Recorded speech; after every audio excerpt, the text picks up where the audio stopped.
E aí, beleza? Quem fala aqui é o Renan e você está no canal Broken Imp Games. E agora vamos aqui com um Broken Review de Indiana Jones and the Great Circle, A Ordem dos Gigantes. Já comentando aqui no começo do vídeo que eu não tenho uma análise do jogo base aqui no canal, né? Eu escrevi a review para o site do Mega, então caso vocês queiram conferir a review escrita, tem lá em www.megascopio.com.br. Então aqui eu vou acabar trazendo um pouco de elementos do jogo para a gente conseguir contextualizar corretamente a DLC.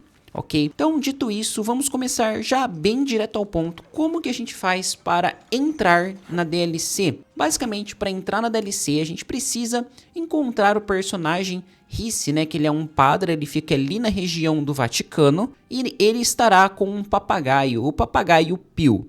Achei o nome bastante espirituoso, né? Dado que foi o nome de um papa e todo o contexto que o jogo coloca para você torna tudo, de certa forma, bastante cômico, e o jogo consegue trazer esse espírito de diversão e comicidade que a gente vê nos longas-metragens do personagem. Mas ok, voltando aqui para a questão do jogo e não entrando em muitos devaneios, quando a gente fala com esse padre, a gente vai começar realmente no conteúdo da DLC. Então ali a gente vai investigar e vai atrás dos itens, e toda a DLC ele vai se passar na região do Vaticano mesmo. Então isso é bastante interessante, porque com isso eles conseguiram expandir de uma forma que para mim foi bem impressionante o cenário, que já é bastante amplo, ele já traz muitos elementos, muitas coisas para você descobrir. Eles trouxeram uma nova região que, olha, me impressionou bastante o que eles fizeram aqui com essa DLC.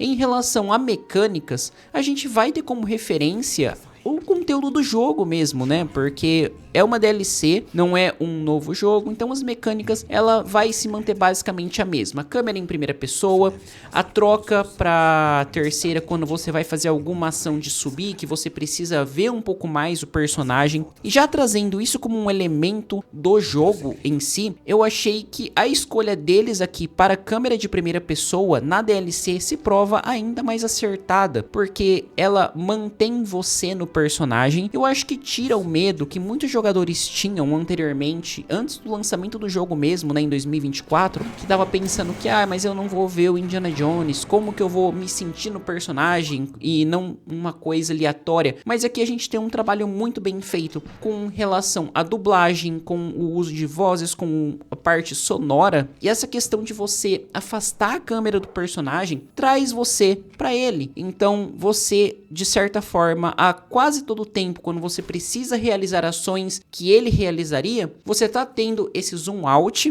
para você ver que você está no controle do personagem, te colocar no contexto de Indiana Jones, e então posteriormente você volta para a câmera em primeira pessoa. Então eu acho que isso deixa a mecânica bastante divertida. Então, de forma geral, de mecânica a gente não vai ter muita inovação, na verdade não vai ter nenhuma, porque como eu falei, ele é um conteúdo extra ao jogo. Falando um pouco de narrativa, aqui nós iremos conhecer mais da Ordem dos Gigantes. Para quem jogou o jogo base, sem entrar em spoilers, a gente vai ter a questão dos Nephilims, de como eles se envolveram na história, e aqui é a mesma coisa basicamente, só que você vai buscar a origem deles, e é bastante interessante a gente ter isso, porque são elementos que estão presentes no jogo base, mas que, como a gente vê aqui que foi lançado uma DLC, a gente vê que teve esse gap de deixar esse espaço para você inserir novas origens, inserir novos conteúdos. E aqui eu acho que fica tudo muito bem explicado, não é nada muito complexo, mas é bastante interessante. Me repetindo aqui um pouco, é o que você esperaria da trama de um filme do Indiana Jones. Então eu achei isso bastante fiel e extremamente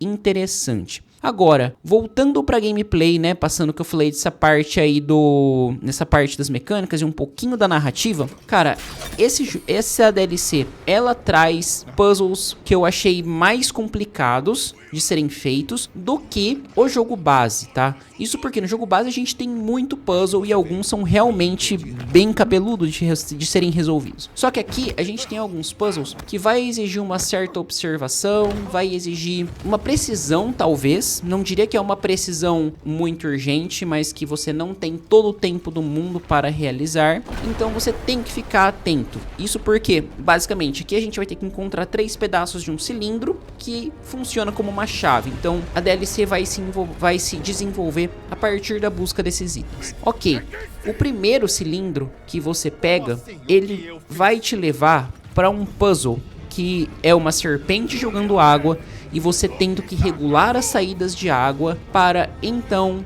abrir a passagem.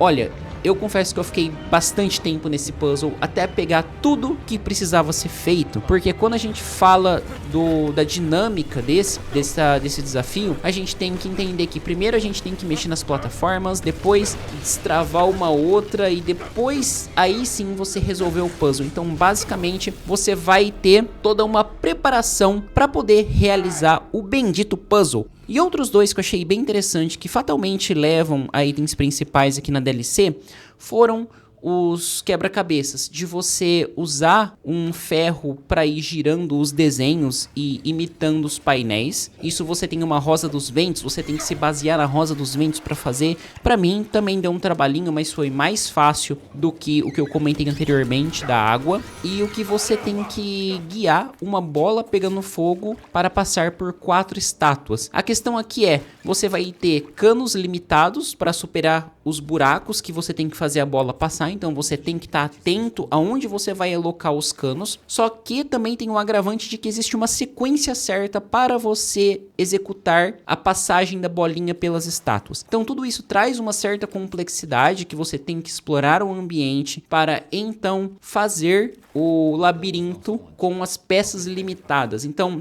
toda essa combinação eu achei bastante interessante e apesar de bem desafiadores, são extremamente divertidos. Então acho que eu não tenho muito mais o que colocar aqui. Ele é uma DLC que traz uma história divertida, complementa bastante o jogo principal, isso é muito importante para esse conteúdo, e vai trazer horas de gameplay bastante divertido. Então, cara, se você curtiu Indiana Jones and the Great Circle, pega a DLC que eu acho que vocês vão gostar demais, vale bastante a pena. Visualmente eu não cheguei a comentar porque ela tá igual ao jogo base, tá muito bonito, os cenários estão bem trabalhados, as interações também, não tive problemas de bugs durante a gameplay, vale a pena e já me deixa bastante empolgado para ver um novo jogo de Indiana Jones, talvez nos mesmos moldes, com novas mecânicas, mas pô, é um jogo que quando você termina você fala, sim, eu quero demais revisitar esse universo. Mas bom, vou ficando por aqui, espero que vocês tenham curtido, se inscreva no canal, ative o sininho, dê um joinha que ajuda bastante na divulgação e nos comentários me fala aí se você já jogou Indiana Jones and the Great Circle, o que você acha do game, o que você acha da câmera do game, lembrando sempre que sugestões para futuras temáticas aqui no canal são sempre muito bem-vindas. Bom, é isso aí, muito obrigado e até a próxima.